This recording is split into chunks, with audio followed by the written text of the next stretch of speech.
আমাদেরকে জান্নাত দান করে, আল্লাহ যেন আমাদেরকে জান্নাত দান করে। এরপর আল্লাহ তাআলা বলেন ওয়ানাদা আসহাবুল আরাফি রিজালি ইয়ারিফুনাহুম বিসিমাহুম, জাহান্নামীদেরকে ডাক দিয়ে বলবে, আচ্ছা শুনো তো, মা আনা আনকুম জামউকুম ওয়া মা কুনতুম তাস্তাকবিরুন, দুনিয়াতে তোমরা যে সমস্ত সম্পদ সঞ্চয় করেছিলে, আজ তোমাদের কি আসছে, কি উপকারে আসছে, কি ফায়দায় আসছে এই সমস্ত সম্পদ? এরপর আচ্ছা দেখো তো, ওই যে জান্নাতে যে সমস্ত গরীব সাহাবা বেলাল রাদিয়াল্লাহু আনহু, খুবাইব রাদিয়াল্লাহু আনহু, সালমান ফারসি রাদিয়াল্লাহু আনহু, যাদের দেখে তোমরা নাক শিটকাতে যে এরা গরীব এবং বলতে যে এরা কখনোই আল্লাহর রহমত পাবে না, দেখো তো আল্লাহর রহমতে আজ তারা জান্নাতে আর তোমরা জাহান্নামে।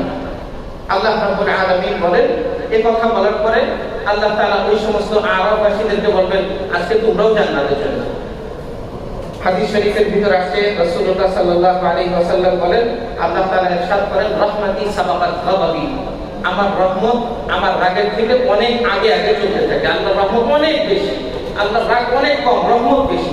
এজন্য আমরা আল্লাহ তাআলার কাছে রমাদানুল মুবারক মাসে বেশি বেশি দোয়া করব, আল্লাহ তাআলা যেন আমাদেরকে বেশি বেশি রহমত দান করেন। কর্মজীবনেও, পারিবারিক জীবনেও, সব ক্ষেত্রেই যেন আল্লাহ তাআলা আমাদেরকে রহমত আর বরকত দান করেন। সর্বশেষ আল্লাহ তাআলা জাহান্নামবাসীর একটা চিত্র তুলে ধরছেন, ওয়ানাদা আসহাবুন নারি আসহাবাল জান্নাহ। এখন আরববাসীরাও তো সবাই জান্নাতে চলে গেল, এখন জাহান্নামের লোকজনরা জান্নাতে যারা আছে তাদেরকে বলতে থাকবে যে আল্লাহ তাআলা তোমাদেরকে যে পানি দান করেছেন, কিছু পানি আমাদেরকে দাও, সহ্য হচ্ছে না জাহান্নামের আযাব, আগুন আমরা সহ্য করতে পারছি না। আচ্ছা যদি পানিও না দাও, আল্লাহ তোমাদেরকে যা রিজিক দিচ্ছে জান্নাতে এর সামান্য কিছু আমাদেরকে দান করো।